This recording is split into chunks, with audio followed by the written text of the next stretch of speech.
Nigerian pastors are tarot readers. Wait, you didn't get that. Nigerian pastors are tarot readers. Welcome to another episode of Middle Class Juju. And to my first statement, that's true. For Middle Class Juju, we deconstruct a lot of anthropologized knowledge that we have today.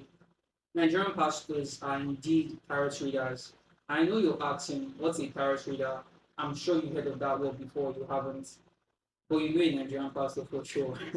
Well, there's a middle ground that connects both of them. The word is clairvoyance. Clairvoyance is what they use, is what we use, is what everybody has. I'm a clairvoyant, and so are you, and so is she, and so are they. Everybody is a clairvoyant, and everybody clairvoyance exists differently. Well, you see, it's built from our senses growing up. The first 9 years of your life after consciousness. For some of us, it was when we were five, for others when we were seven. But remember that time in nursery school when you were drawing circle, circle, circle, circle, circle, and then you ask yourself, why am I here? Yeah, that's when you gain consciousness. And if you realize from that point on, they started telling you this is good and this is bad, and this is right and this is wrong. But your soul questioned further, where do the lines blow? You see, for some children, they grew up in houses where they couldn't really hear the parents correctly because a lot of things were unsaid. For some children, they had to see through illusions. For others, they had to know. For children that were empathic like me, we had to feel the emotion in the room before it was said.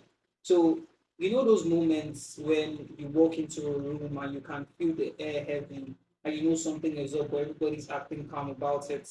Or you hear whispers in your ears and it's like it's a revelation. All those trances you go into. Well, yes, that's your clear. Your clear is activating and it activates a lot in the gray area.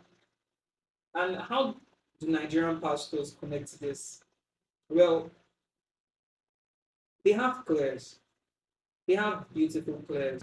Clairvoyance is something that we all have. We just take more time with theirs. All fingers are not equal. It's real life. You're focusing on another thing and they are focusing on another thing too. It's what they choose to do with their life. And I think it's fair that they do it. I'm not saying they are fake or they are lying. I'm just saying they are seers and diviners. And we had those. We had those in our society. We had seers, we had diviners, we had dibias, and we had ordinala as well as Ifa. I really love the Orisha culture. Uh, you know, and that's my point here. Nigerian pastors are just seers and diviners and tarot readers in a sense. And if you really come to see it,